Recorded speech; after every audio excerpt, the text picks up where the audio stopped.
কেন অবহেলিত বাংলা ভাষা সংস্কৃতি? গোটা বিশ্বে একটি গুরুত্বপূর্ণ এবং ঐতিহ্যমণ্ডিত ভাষা হলো বাংলা ভাষা ও বাংলা সংস্কৃতি। কিন্তু সেই বাংলা ভাষা ও সংস্কৃতি আজ অবহেলিত কেন? বাংলা নববর্ষ 1431কে স্বাগত জানানোর অনুষ্ঠানে এই প্রশ্ন উঠে এলো। নববর্ষ 1431কে কেন্দ্র করে আন্তর্জাতিক বাংলা ভাষা ও সংস্কৃতি সমিতি শিলিগুড়ি শাখার একটি সভা শনিবার 7ই বৈশাখ বা 20শে এপ্রিল অনুষ্ঠিত হয় শিলিগুড়ির কলেজ পাড়ায়। সমিতির সদস্যরা ছাড়াও বেশ কয়েকজন ভাষা, সাহিত্য ও সংস্কৃতিপ্রেমী মানুষ সেই সভায় উপস্থিত ছিলেন। কথা, গান, কবিতার ছন্দ ও সুরে এক আবেগ ঘন পরিবেশ সৃষ্টি হয় সেখানে। নবমিতা রায়ের গাওয়া কবিগুরুর গান এসো হে বৈশাখ এসো এসো দিয়ে অনুষ্ঠানের সূচনা হলে উপস্থিত অনেকেই তাতে সুর মেলায়। এরপর সমিতির গত এক বছরের কাজের বিবরণ মেলে ধরেন শিলিগুড়ি শাখার সম্পাদক সজল কুমার গুহ। তার কথায় উঠে আসে যে বাংলা ভাষা ধ্রুপদী সম্মান প্রাপ্তির বিষয় অনেকটাই এগিয়েছে, কারণ পশ্চিমবঙ্গ সরকারের কাছ থেকে বাংলা ভাষা তথ্য সমৃদ্ধ দলিল ভারত সরকারের সংস্কৃতি দপ্তরে প্রেরিত হয়েছে গত জানুয়ারি 2024 তারিখে। এখন শুধু সময়ের অপেক্ষা, যেদিন বাংলা ভাষাকে ধ্রুপদী সম্মানে তালিকাভুক্ত করবে ভারত সরকার।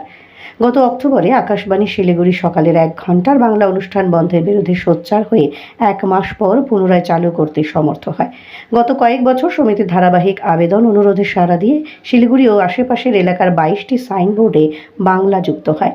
এছাড়াও সমিতির বাংলাদেশ শাখার উদ্বোধন হয় সমিতির কেন্দ্রীয় সহসচিব তথা শিলিগুড়ি শাখার সম্পাদক সজল কুমার গুহর হাত ধরে গত ফেব্রুয়ারি মাসে বাংলাদেশে ঢাকা শহরে।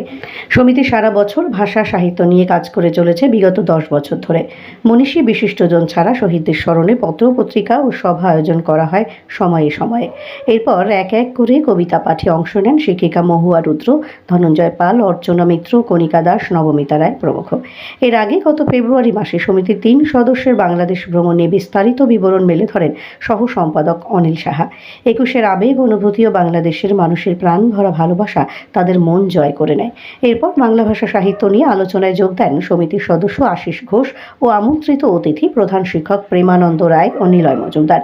তাদের কথায় উঠে আসে বাংলা ভাষার প্রতি অবহেলা, অপমান ইত্যাদির কথা।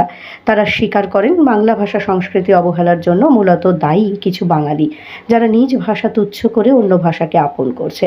বাংলা ভাষার প্রতি এই অবহেলা সত্যিই দুর্ভাগ্যের। বাঙালিদের দেরিতে হলেও সচেতন হতে হবে সব দিক থেকে, বিশেষ করে আগামী প্রজন্মের কথা ভেবে। গণেশ বিশ্বাসের আধ্যাত্মিক চেতনাবোধের গান দিয়ে সেই সভায় অন্য মাত্রা এনে দেয়। আগামী দিনে নিজ মাতৃভাষা বাংলা নিয়ে বাঙালিদের আরও দায়বদ্ধ হওয়ার আহ্বান জানান সম্পাদক সজল কুমার গুহ।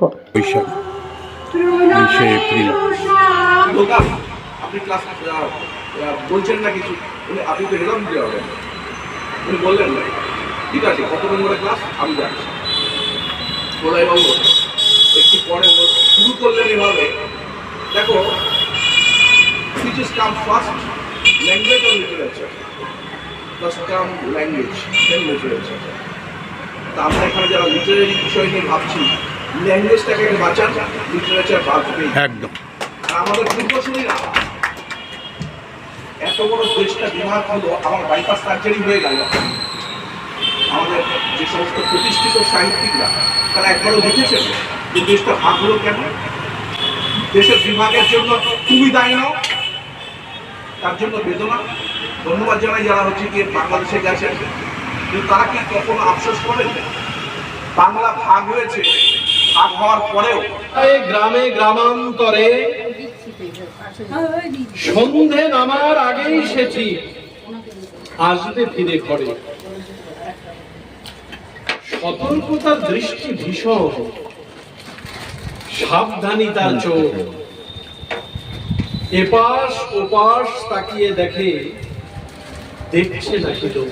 অনেক বাস, বাঁশের ঝাড়ে আড়া পাখির বাসার সর্বনাশ।